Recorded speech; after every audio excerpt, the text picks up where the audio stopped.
स्तवन करूं, स्तवन करूं, स्तवन करूं ईसु तारूं।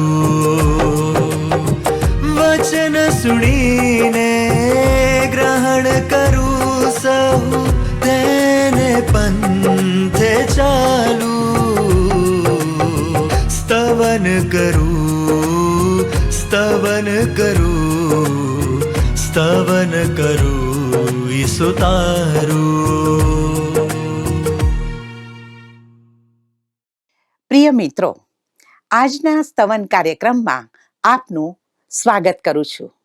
આ રીતે ઈશ્વરના વચનોનો સાથે મળીને અભ્યાસ કરવો તે આપણા માટે એક લાવો છે. આપના ઉત્તમ પ્રતિભાવોથી અમને પ્રોત્સાહન અને ઉત્તેજન મળે છે. અમારી સાથે જોડાયેલા રહેવા બદલ આપનો ખૂબ આભાર. બાઇબલ એ ઈશ્વરના જીવંત વચનો છે, જે આપણને સતત આત્મિક વૃદ્ધિમાં દોરી જાય છે. ઈશ્વર બાઇબલના વચનો દ્વારા સતત આપણી સાથે વાર્તાલાપ કરે છે. તો મિત્રો, આજના અભ્યાસમાં આપણે દાનિયેલ 1:9-21 કલમોમાં આગળ વધીશું. તેમાં આપણે જોઈશું કે દાનિયેલ અને તેના મિત્રો રાજાના ખોરાકનો અસ્વીકાર કરીને અને સાદો ખોરાક ખાઈને પણ તેમની જે પરીક્ષા લેવાય તેમાં સફળ થયા. તો ચાલો આજના અભ્યાસમાં આગળ વધીએ.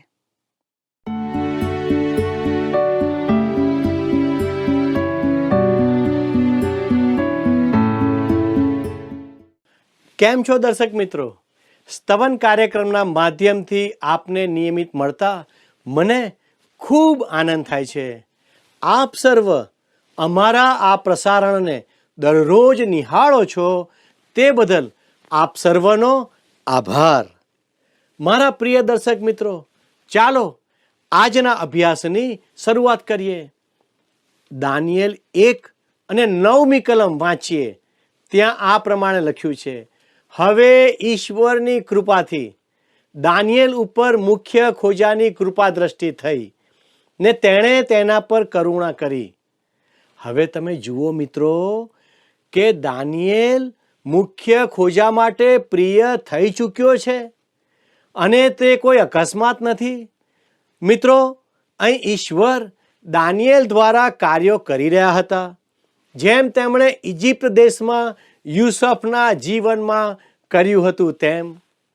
મિત્રો, દાનિયેલ 1:10 લખ્યું છે: તેણે દાનિયેલને કહ્યું કે મારો મુરબ્બી રાજા, જેણે તમારું ખાનપાન નિમી આપ્યું છે, તેનો મને ડર લાગે છે.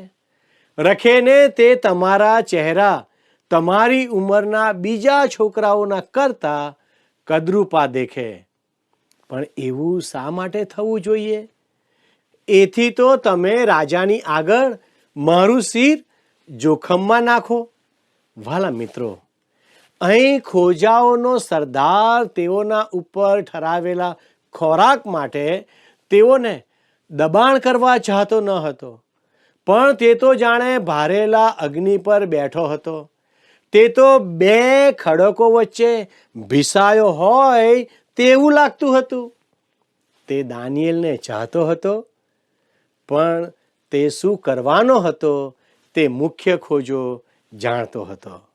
વાલા મિત્રો, દાનિયેલ 1:11-12 જણાવે છે: ત્યારે જે કારભારીને મુખ્ય ખોજાએ દાનિયેલ, હનાનિયા, મિસાએલ તથા અઝારિયા પર નિમેલો હતો, તેને દાનિયેલે કહ્યું કે કૃપા કરીને 10 દિવસ સુધી આ તારા દાસોની પરીક્ષા કરી જો. અમને ખાવાને સારું અન્ન ફળ તથા શાકભાજી ને પીવાને સારું પાણી આપવામાં આવે.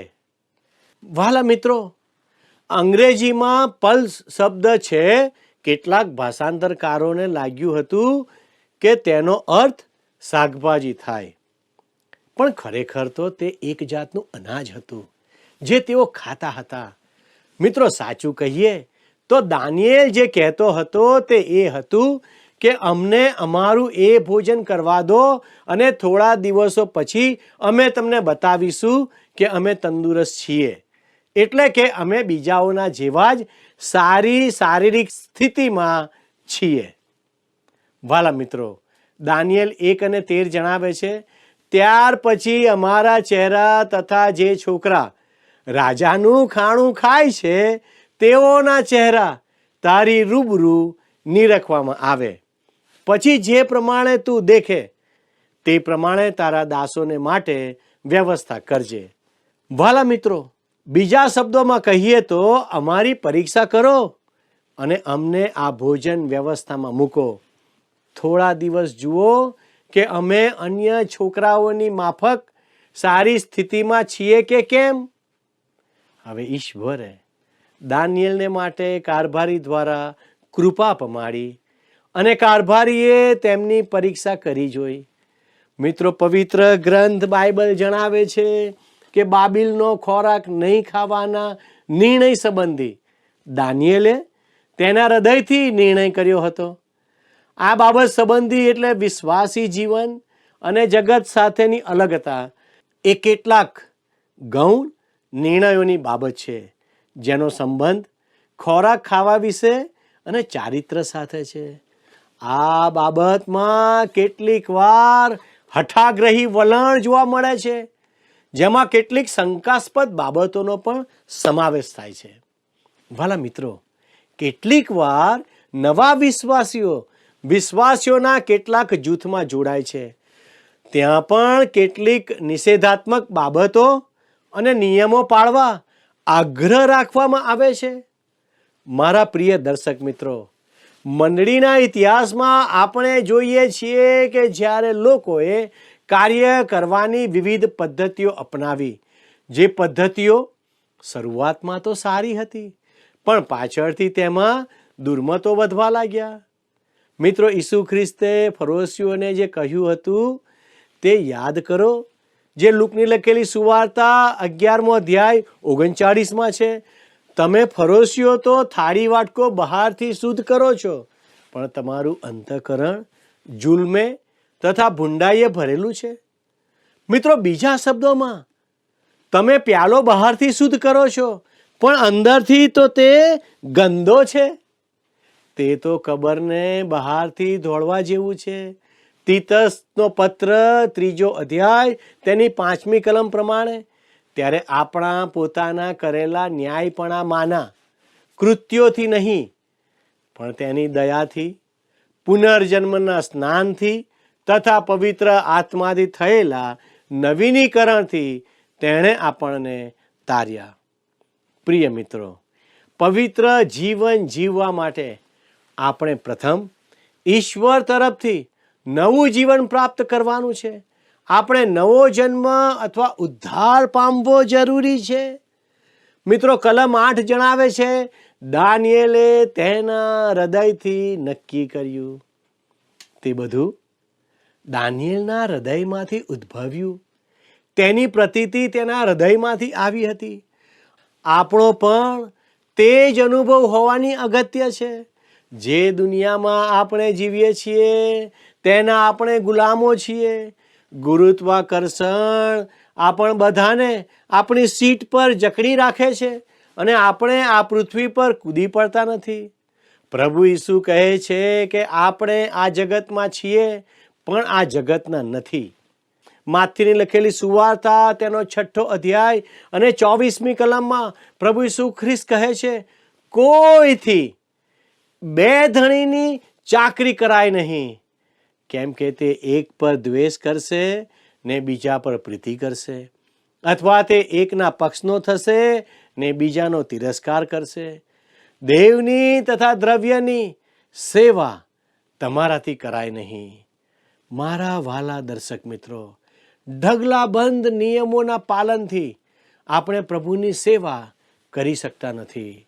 આપણા હૃદયમાં એક હેતુ હોવાની અગત્ય છે. ઈસુએ કહ્યું હતું કે હૃદયમાંથી જ સર્વ ભૂંડી બાબતો નીકળે છે. શરીરમાં જે જાય છે તે મહત્વનું નથી. દાનિયેલે તેના હૃદયમાં ઠરાવ્યું હતું કે તે ઈશ્વરે તેમના લોક ઇઝરાયલને આપેલ નિયમને પાળશે અને આ તેની ભવિષ્યની સાક્ષી થવાની હતી. પ્રિય મિત્રો, હવે આપણે દાનિયેલ 1 અને 14 વાંચીએ. આથી તેણે આ બાબતમાં તેમની વિનંતી સાંભળીને 10 દિવસ સુધી તેમની પરીક્ષા કરી. ભલા મિત્રો, ખોજાઓનો રાજકુમાર દાનિયેલના સૂચનમાં સંમત થતા અચકાતો હતો, કારણ કે તેને તો બાબેલની સંસ્કૃતિમાં ઉછેરવામાં આવ્યો હતો અને તે માનતો હતો કે તે આહાર એવો હતો કે જેથી પ્રતિભા ખીલી ઉઠે. પણ તેને દાનિયેલ પસંદ હતો, તેને દાનિયેલ ગમતો હતો. તેથી તેમની પસંદગી પ્રમાણે કરવા માટે તેણે 10 દિવસનો સમય આપ્યો.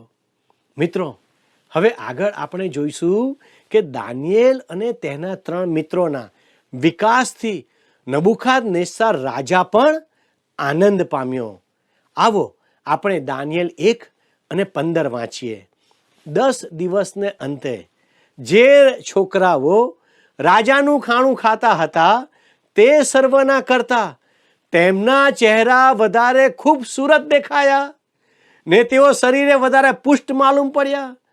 તેનો અર્થ કે રાજાના આહારને બદલે દાનિયેલનો આહાર કારગત નીવડ્યો. વાલા મિત્રો, આ બાબત આપણને કંઈક કહી જાય છે. મિત્રો, ઈશ્વર ચાહતા હતા કે તેમના લોક એટલે ઇઝરાયલ લોક આસપાસના લોકો કરતાં જુદા પડે. અહીં તંદુરસ્તીનું પાસું પણ સંકળાયેલું હતું. વાલા દર્શક મિત્રો, હું ચોક્કસપણે માનું છું કે જો આપણે લેવીઓના પુસ્તકમાં આપવામાં આવેલ આહાર પદ્ધતિને અનુસરીએ તો આપણે વધુ તંદુરસ્ત બનીશું.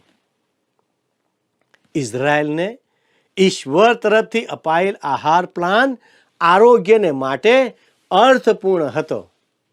ઉજવણીના સંદર્ભ કરતાં પણ વધુ હતું. વાલા દર્શક મિત્રો, દાનિયેલ 1:16 અને 17 લખ્યું છે, ધ્યાનથી નિહાળો.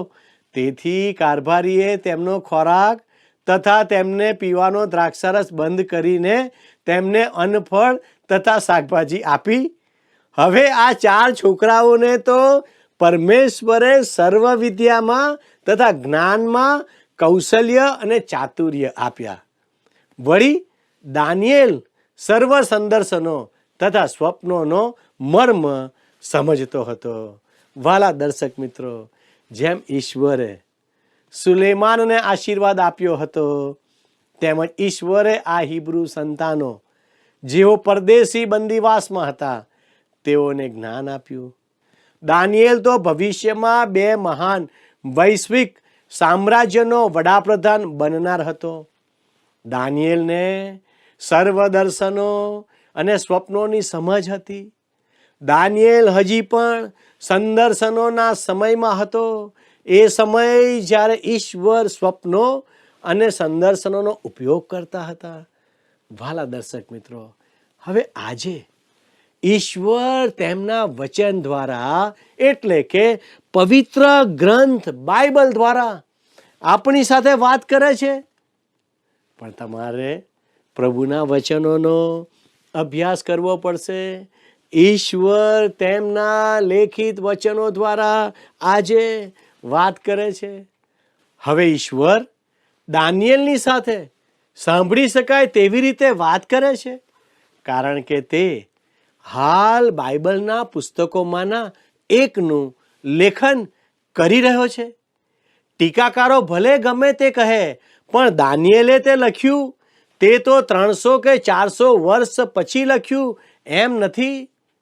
વાલા દર્શકો, દાનિયેલનું પુસ્તક તેનો 1લો અધ્યાય અને 18મી કલમ જણાવે છે તેઓને હજુરમાં લાવવાને માટે જે મુદત રાજાએ ઠરાવી હતી તે મુદતને અંતે મુખ્ય ખોજાએ તેઓને નબુખાદનેસ્સારની હજુરમાં રજૂ કર્યા.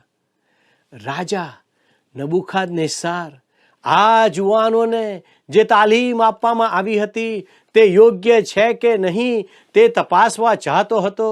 કેટલાક સામ્યવાદીઓ તેમની ઉલટ તપાસમાં માણસોને તોડી પાડવાનો પ્રયત્ન કરે છે, પણ નબુખાદનેસ્સાર રાજા ખરેખર જાણતો હતો કે તેણે કામ કેવી રીતે કઢાવવું. તેણે તેઓને પુષ્કળ ખોરાક આપ્યો, તેણે તેઓની પરીક્ષા કરી અને છેવટે તેણે તેઓને સારી પદવી આપી. આ બધું તેણે મિત્ર ભાવથી કર્યું. આ તેની ફિલસૂફી હતી. મિત્રો બનાવવાનો તેનો માર્ગ અને લોકોને અસર પહોંચાડવી તેનો તે ઉપયોગ કરતો હતો. મિત્રો, હવે દાનિયેલ 1:19 જુઓ. રાજાએ તેઓની સાથે વાતચીત કરી તો સર્વમાં દાનિયેલ, હનાનિયા, મિશાએલ તથા અઝારિયાના જેવો કોઈ બીજો મળ્યો નહીં. માટે તેઓ રાજાની હજુરમાં રહેનારા થયા. વાલા મિત્રો, કેટલું અદ્ભુત! અહીં રાજા નબુખાદનેસ્સારે તે ચારે છોકરાઓ સાથે વાતચીત કરી અને તેને માલુમ પડ્યું કે તેઓ પ્રભાવશાળી હતા અને તેથી તેણે તેઓને તેના રાજ્યમાં સારા હોદ્દાઓ આપ્યા. દાનિયેલ 1:20 લખ્યું છે, જ્ઞાન તથા અક્કલની જે બાબતો વિશે રાજા તેમને પૂછી જોતો તે દરેકમાં જે સર્વ જાદુગરો તથા મંત્ર વિદ્યા જાણનારા તેના આખા રાજ્યમાં હતા તેઓના કરતા તેઓ તેને 10 ગણા શ્રેષ્ઠ માલુમ પડ્યા. વાલા દર્શકો, દાનિયેલ અને તેના મિત્રો તેમની પરીક્ષામાં સફળ થયા અને દાનિયેલ ઉચ્ચ હોદ્દા પર પહોંચ્યો. દાનિયેલ 1:21 જણાવે છે, દાનિયેલ તો છેક કોરેશ રાજાની કારકિર્દીના પહેલા વર્ષ સુધી ટકી રહ્યો. વાલા મિત્રો, આ કલમમાં આપણે દાનિયેલના જીવનકાળ સંબંધી શીખી શકીએ છીએ. લગભગ 17 વર્ષની ઉંમરે તેનું બાબિલમાં આગમન થયું અને લગભગ 90 વર્ષની ઉંમરે મરણ થયું. તે સળંગ 70 વર્ષ સુધી ગુલામીમાં રહ્યો. તે કદી ઇઝરાયલમાં પાછો ફર્યો નહીં, પણ કદાચ લોકોએ બાબિલ છોડ્યું ત્યારે તે મૃત્યુ પામ્યો હશે. આપણી પાસે તેની સાચી માહિતી નથી. વહાલા દર્શક મિત્રો, દાનિયેલ, તેના 3 મિત્રો જુવાન છોકરાઓ હતા. તેઓની પાસે મોજ શોખ અને ખાવા પીવાની બધી જ સગવડો હતી. તેમ છતાં આ જુવાનો પોતાની જાતને તેમાં સામેલ કરતા નથી. તેઓ પોતાના મૂલ્યો બાજુ પર મૂકી દેતા નથી, પણ તે જાળવી રાખે છે. મારા પ્રિય દર્શક મિત્રો, પરદેશમાં અને ગુલામીમાં હોવા છતાં તેઓ પોતાના સારા સંસ્કારોને વળગી રહ્યા.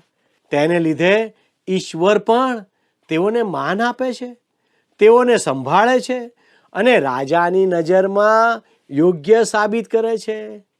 જો મિત્રો, આપણે પણ ઈશ્વરના માર્ગમાં ચાલીએ છીએ, ઈશ્વરના નિયમો પાળીએ છીએ અને ઈશ્વરને પસંદ પડે એવું જીવન જીવીએ છીએ, તો ઈશ્વર આપણને ચોક્કસ આશીર્વાદ આપે છે અને જીવનમાં સફળ કરે છે. જે જુવાન મિત્રો છે, જેઓ આ કાર્યક્રમ નિહાળી રહ્યા છે, તેઓને હું કહીશ કે આ ભ્રષ્ટ જગતની અંદર તમે પણ દાનિયેલની જેમ ઈશ્વરને માટે અલગ બની રહો. મારા પ્રિય દર્શક મિત્રો, તમારા જીવન દ્વારા ઈશ્વરને મહિમા આપો. પ્રભુના કાર્યને માટે ઉપયોગી બનો. મારા પ્રિય જુવાન મિત્રો, ઈશ્વરના કાર્યને આગળ લઈ જવાને માટે આગળ આવો. ઈશ્વર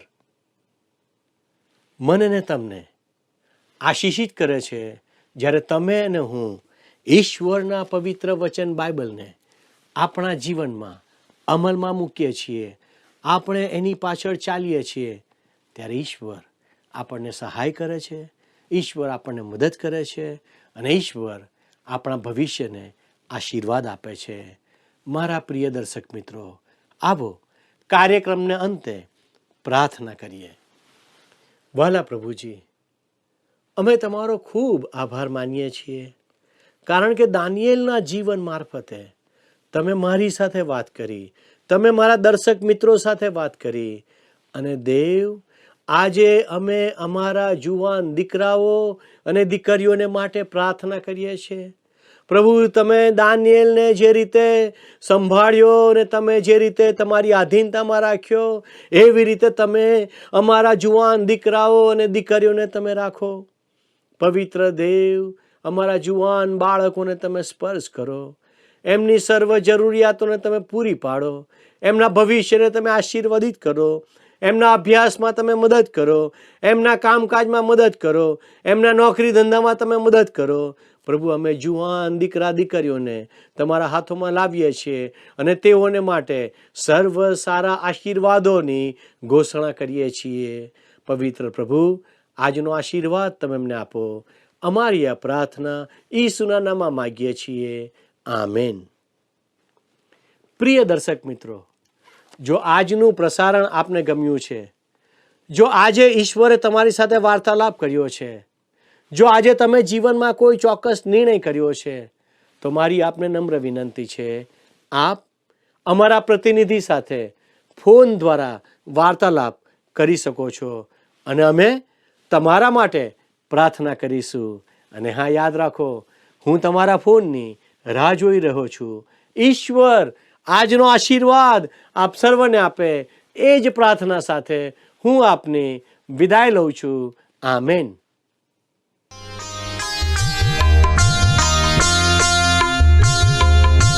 બાળ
મુજીને તું સંભાળ, મુજીને તું સંભાળ, મુજીને તું સંભાળ.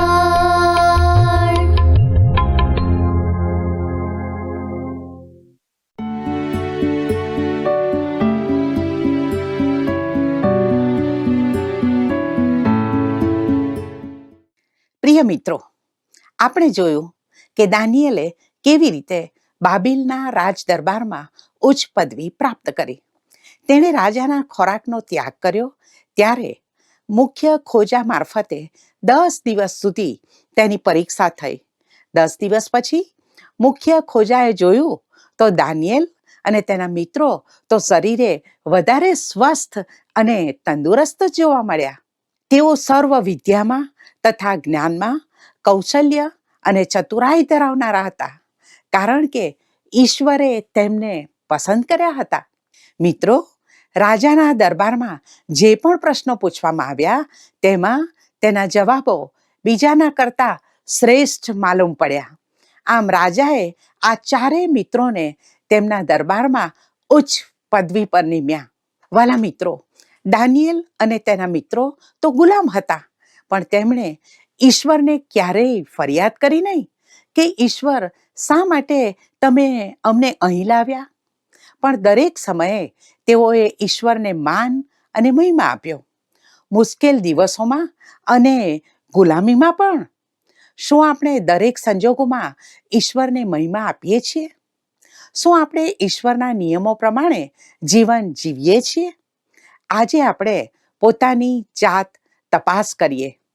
મિત્રો, આજનો પ્રશ્ન છે, ચારે મિત્રોનું જ્ઞાન રાજાની દ્રષ્ટિમાં બીજાના કરતા કેટલા ગણું શ્રેષ્ઠ માલુમ પડ્યું?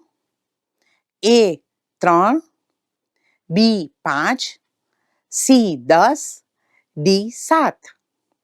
મિત્રો, ગત પ્રશ્નનો જવાબ છે C, સાદ્રાક.